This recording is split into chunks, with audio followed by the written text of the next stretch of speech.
ঘুম থেকে উঠে অন্ধকারের মধ্যেই হাঁটা শুরু করে দিয়েছি। ঘড়িতে বাজে 5:45। অন্ধকার থাকার জন্য ভিডিও শুরু করতে পারিনি। ভিডিও এখন শুরু করেছি, ঘড়িতে বাজে এখন 6:20। দেউরিয়াতাল থেকে চোপতা আস্তে আস্তে রাত হয়ে গেছিল, তাই রাতে রুম খুঁজে ডিনার করে রেস্ট নিয়েছি। রুম রেন্ট 2000 টাকা।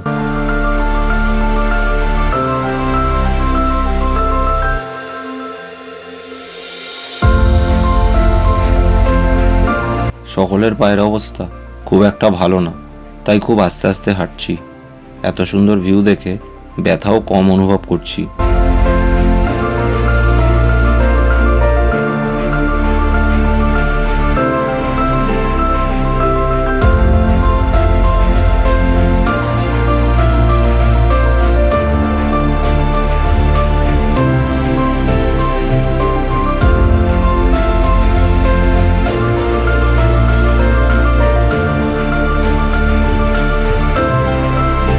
সোনার পাহাড় শুনেছি, কিন্তু কখনো চোখে দেখিনি। সূর্যের আলোটা যখন পাহাড়ের চূড়োতে পড়ে, তখন মনে হয় পাহাড়ের চূড়োটা পুরো সোনা দিয়ে তৈরি।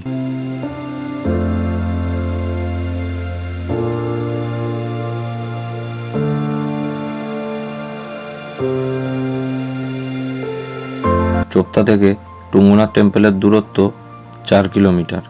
যেতে সময় লাগে 3 থেকে 4 ঘন্টার মতো। সেখান থেকে চন্দ্রশিলা আরও 1 ঘন্টা, 1 কিলোমিটারের মতন রাস্তা।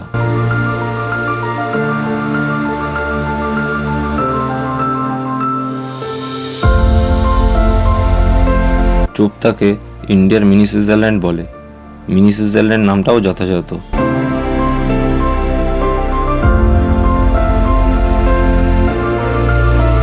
হাঁটতে হাঁটতে স্নোফল দেখতে পেলাম না, কিন্তু ঘাসের ওপর বরফ চোখে পড়ল, কোথাও বরফের আকৃতি ছুরির মতো।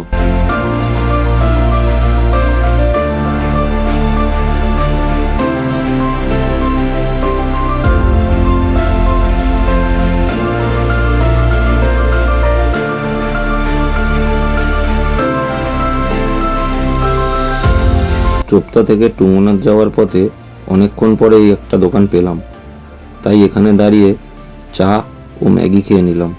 অনেক সকালে বেরিয়েছি, তাই কিছু খাওয়া হয়নি, শরীরও ক্লান্ত, তাই এখানে চা ম্যাগি খেয়ে রেস্ট নিয়ে তারপরে হাঁটা শুরু করলাম।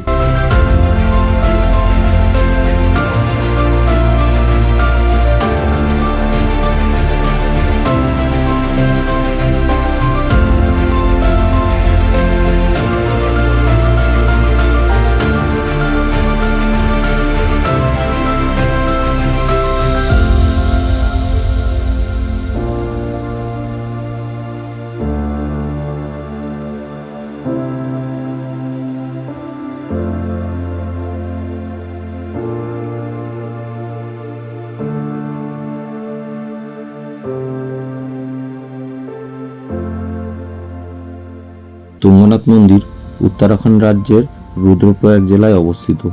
পৃথিবীর সর্বোচ্চ শিব মন্দির আর পঞ্চকেদারের অন্যতম। এর উচ্চতা 12,073 ফুট। দেবাদিদেব মহাদেবের পঞ্চকেদারগুলি হল কেদারনাথ, মদমহেশ্বর, কল্পেশ্বর, রুদ্রনাথ আর তুঙ্গনাথ।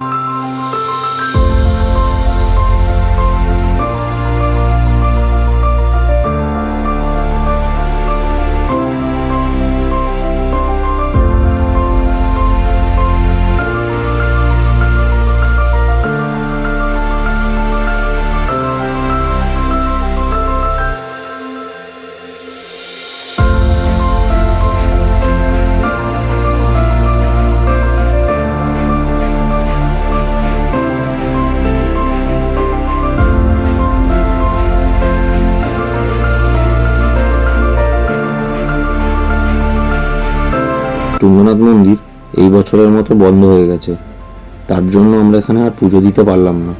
তাই আমরা সামনে এগিয়ে গেলাম চন্দ্রশিলায় যাওয়ার জন্য।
পঞ্চকেদার নিয়ে একটি কথা প্রচলিত আছে যে মহাভারতে কুরুক্ষেত্রের যুদ্ধ শেষ হওয়ার পর পাণ্ডবরা যখন পাপের আগুনে পুড়ছেন তখন তারা ঠিক করেন যে ভাতৃহত্যার পাপ থেকে মুক্তি পেতে তারা মহাদেবের পুজো করবেন।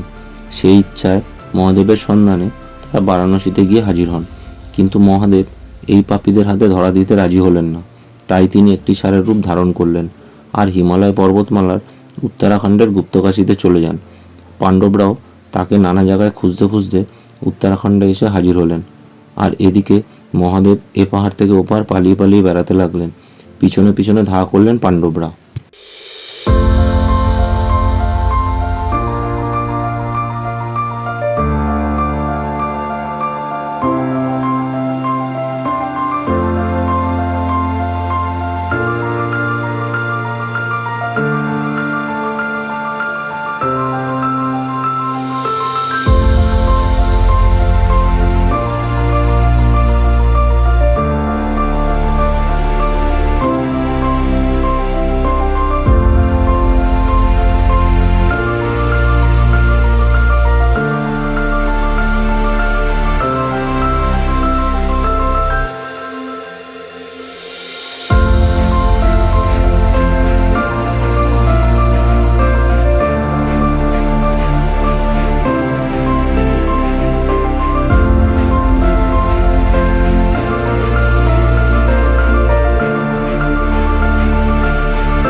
পঞ্চপাণ্ডবদের মধ্যে থেকে ভীম ষাঁড়রূপী মহাদেবকে চিনতে পেরে জাপটে ধরেন।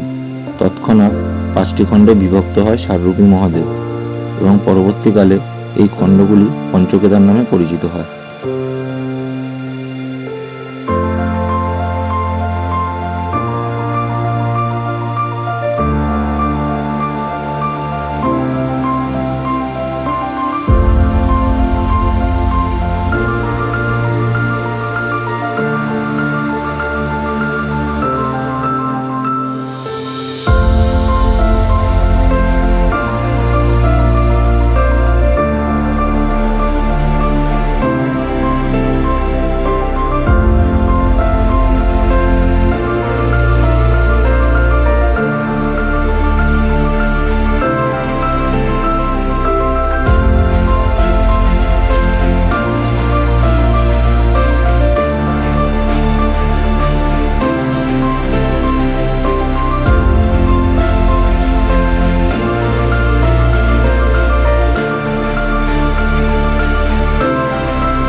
ট্রেক কমপ্লিট করে নিচে নেমে এসে লাঞ্চ করি এবং একটি গাড়ি ভাড়া নিয়ে পৌঁছে যাই উকিমঠে। তার কারণ পরের দিন আমাদের মদমাংসের ট্রেক করার কথা ছিল, কিন্তু আমরা উকিমঠে ভারত সেবাশ্রমে রাত্রিবাস করি এবং সেখানেই ডিসাইড করি যে প্রত্যেকেরই পায়ের অবস্থা ভালো না তিনটে ট্রেক কমপ্লিট করার পরে পায়ের অবস্থা ভালো না হওয়ার জন্য আমরা মদনহেশ্বর ট্রেক ক্যান্সেল করি এবং পরের দিন মদনহেশ্বর ট্রেক না করে আমরা আবার গাড়ি ভাড়া নিয়ে চলে আসি বদ্রীনাথে।